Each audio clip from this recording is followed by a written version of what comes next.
Hello. So this video is going to be a little bit different. I'm not doing digital art. I'm actually going to be using my 3Doodler pen. It's a 3D printing pen.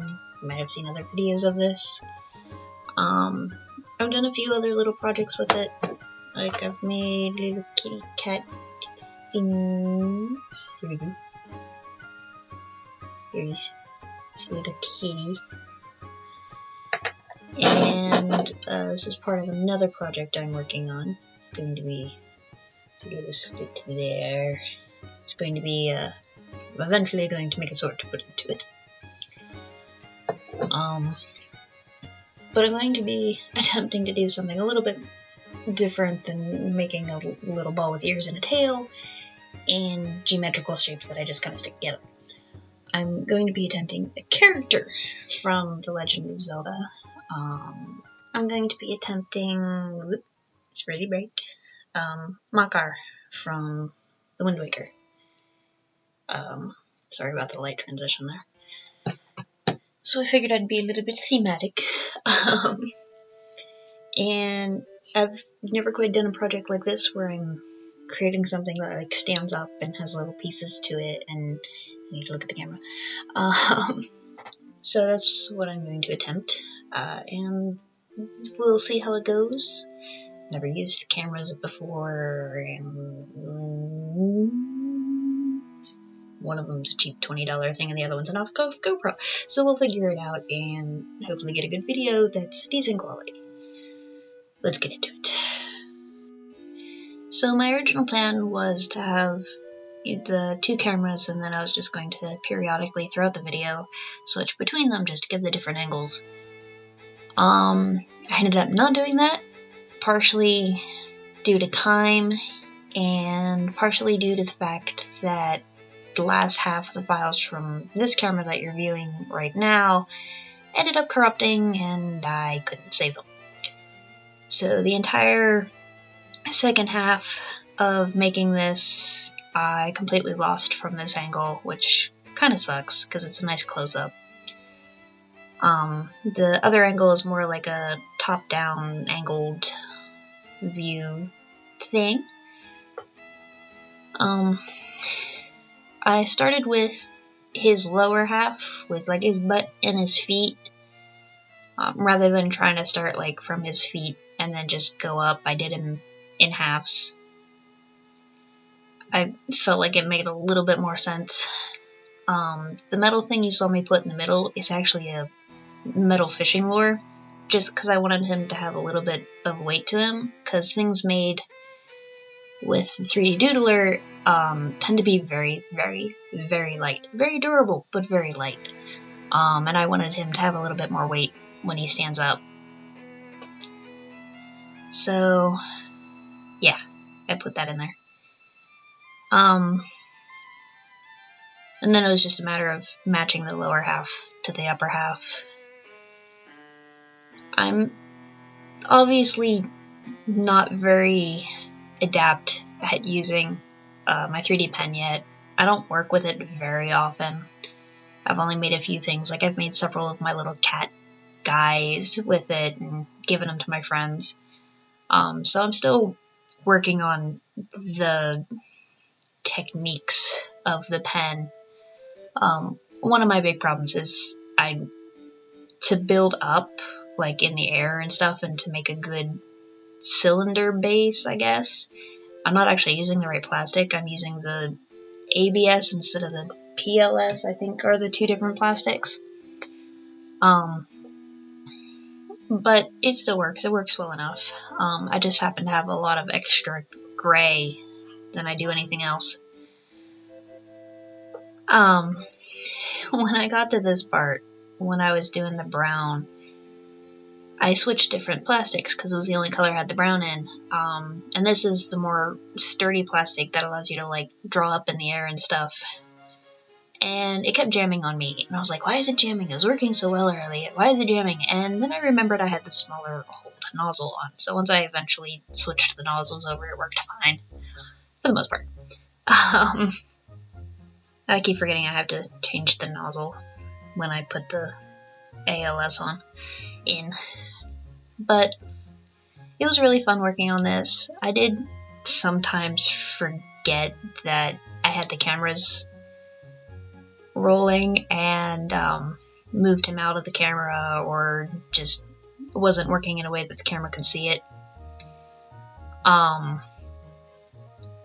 Like with the top one, I ended up putting my head in the way a few times. Just because I'm not generally used to working with cameras. I moved him out of the way of you have to keep it in this one spot. Normally when I'm working with my hands kind of move in and out and in and out and off to the sides, and I had to really remember to stay in that one spot. I eventually like put a little sticker down underneath my plastic mat in order to say, here. But yeah, I had fun doing this. You know, I didn't have any kind of blueprint for him. I was literally just looking at the picture I showed you earlier and doing what I felt would work best. And he turned out really well. You'll see that. I started with the plastic, and I wanted to use the colors that he would be, even though I knew I was going to paint in order to add the details. But I still wanted the base color to be closer to the actual thing rather than making it all in gray, because I have an exuberant amount of gray, and then having to paint everything over the gray. You can see the quality isn't very good from this camera. This is the $20 camera from Walmart. I realized while I was recording the audio for this that somehow the videos that I had stuck all together in order to make it easier to edit ended up getting reversed, so this part was at the end, and then I had to fix it, and I was like, ah. Anyway. So along with half of the files from the first camera corrupting, I ended up losing like the last 20 minutes of work from this camera as well, because the SIM card ended up getting full and I didn't know. So yeah, lesson learned for next time I make a video outside of my computer. But hey, trial and error, right? Trial and error. Gotta make mistakes before you can make it good, right?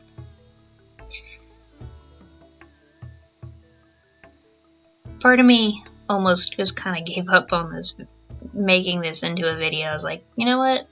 Nah, I'm gonna make it into a full video, and just because it is a learning experience, and that's kind of one of the things I'm about, is, you know, learning and getting better and improving, and part of that is making mistakes and sharing those mistakes, because if all you do is hide those mistakes, then, you know, it's kind of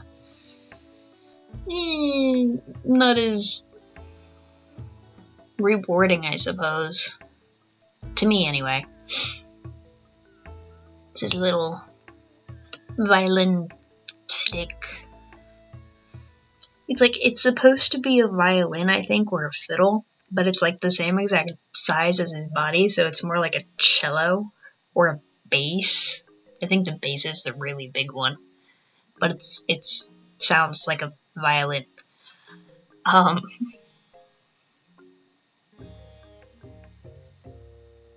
But yeah, trying to make his little accessories was fun. Definitely had to keep checking the sizes, but I eventually got them the right size. I had trouble getting the blue part though equal, and it's still not really quite the same size. Even with using the little guides. Oh well. It happens. It's a learning experience.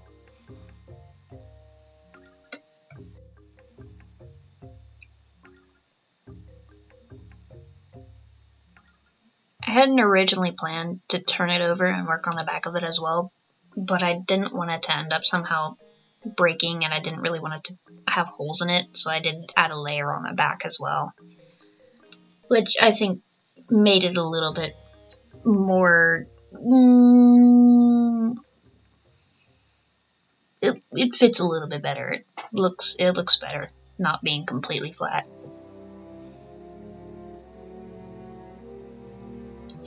Trying to get his little leaf on his face the right size was kind of hard. And making sure the shape was right. I did end up kind of drawing a little heart shape on a paper and sticking it underneath and tracing it. But I was pretty proud of myself for that being the only thing I kind of needed to draw myself a little guide for.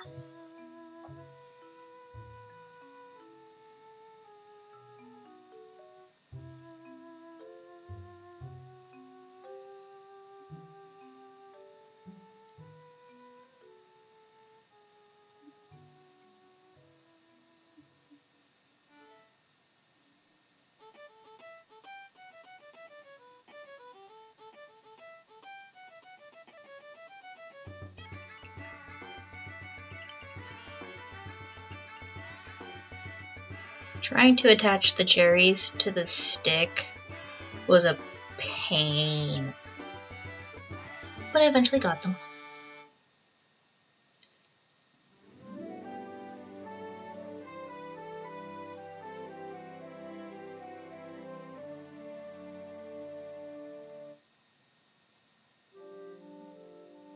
One of the reasons I decided to paint was just to make it a little bit easier on myself. Instead of trying to fit the designs in with the plastic, just because I would have ended up wasting so much plastic trying to do that, and because I wanted to use my paints, and I felt like I could get better detail by using the paint than the plastic, and it makes it look a little bit more, used, authentic, whatever word you want to put there, I guess.